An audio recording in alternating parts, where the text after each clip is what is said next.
Hi, Maggie. How are you? Hi, JK. Greetings from Aqueduct, or back, as we call it these days.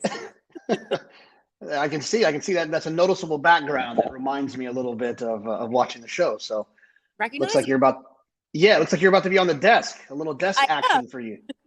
I am.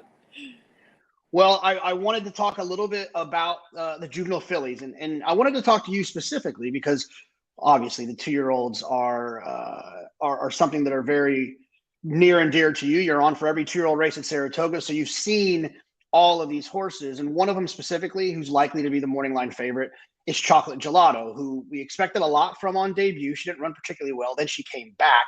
She freaked. Then she came back and won the Frizette. My concern is her figures are a little bit slow. Help me out from a physical standpoint. Do you like or dislike Chocolate Gelato's chances? Well, not only do I like her from a physical standpoint, getting the two turns there at Keeneland, JK, I also like her demeanor. You want a horse that's trying a distance for the first time that's longer than what they've raced before to be laid back, to kind of take everything in stride. And that is exactly what she is. I mean, thinking about the open to our show, she's in there with Joya Rapoli kissing her nose because she's just that laid back of a horse. That's how she was acting in the winner's circle. And yeah, pedigree might not speak to the fact that she's truly that type of distance horse. Being by practical joke, seems as though his progeny are a little bit better shorter, but as an individual, I don't think there's anything holding her back. Yeah, maybe she got a little bit late going back to that Frizette, as we saw the New York bred You're My Girl, who will also participate in the Juvenile Fillies, whom I like as an outsider's chance, kind of come back on her a bit. But I almost feel as though it may have been a product of the racetrack. It was really sloppy that day. And two, maybe just a focus thing. You know, when she's engaged, maybe she gets a little pushed along a little bit more. And a couple of other ones that you were able to see up at Saratoga, but then they've also come back and run extremely well, or at least one of them has come back. You got to see was Wonder Wheel. What did you think about the Alcibiades with Wonder Wheel and Chop Chop? Well, it felt as though the race, for the most part, the pace pretty much held together, which Wonder Wheel, she had advantageous inside post. She got to, kind of gallop along the inside there and set her own fractions. I don't have anything against her looking at her physically. She's beautiful. She's really well balanced and just has a lovely physical to her. But I thought Chop Chop of those horses ran the best race. She was the one far off of it. She was the one wide. She was putting in really good late strides. She kind of encountered a little bit of that traffic trouble when Raging Sea decided to kind of take a brief right turn there down the lane. And I just thought as though, even though both of her wins have come on the turf, she's bred to go either way, and her fastest number came there at Keeneland.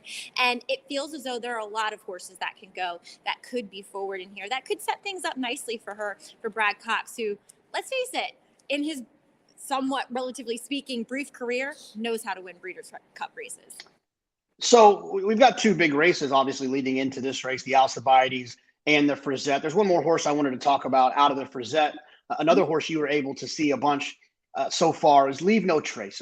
Do we want to forgive her for her last performance because of the racetrack? Do you expect to kind of see more of a spin away performance out of her? Or do you think that the Frizette was an actual indicator of how good she actually is?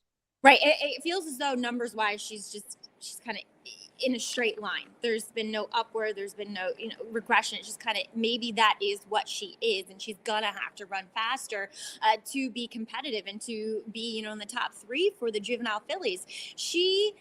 I want to forgive her. I really thought that she looked like a filly that would love more ground. And I've always thought that about her. But the fact that she hasn't necessarily taken a big step forward leads me to have my reservations about her. So, and the last one I wanted to touch on was Raging Sea, another one that you were able to see up at Saratoga. What were your first impressions of her, and do you think that she'll run as well as she did in the Alcibiades last time?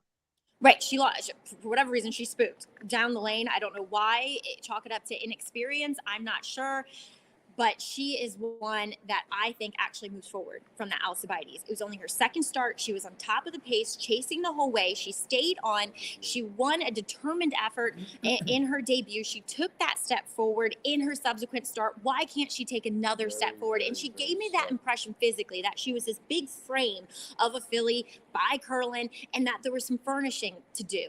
And she could be doing that in front of our eyes. She, to me, while I respect Chocolate Gelato, feels like the likeliest upset to her.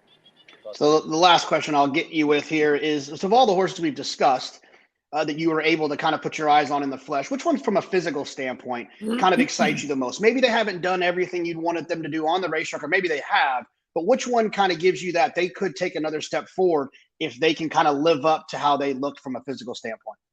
Oh, that would definitely be Raging Sea. I think just, the distance equation, when you factor that into it, she is the one that I think should relish the extra ground. I take nothing away from Wonder Wheel. Like I said, she is an exquisite physical. Same thing with Chocolate Gelato, but I just feel that Raging Sea has the most upside. Well, Maggie, I'm glad we got you. It wouldn't have been right to not have you on these airwaves talking about a 2-year-old race. Have a great show. Subscribe, comment, all that good stuff. We'll see you guys next week.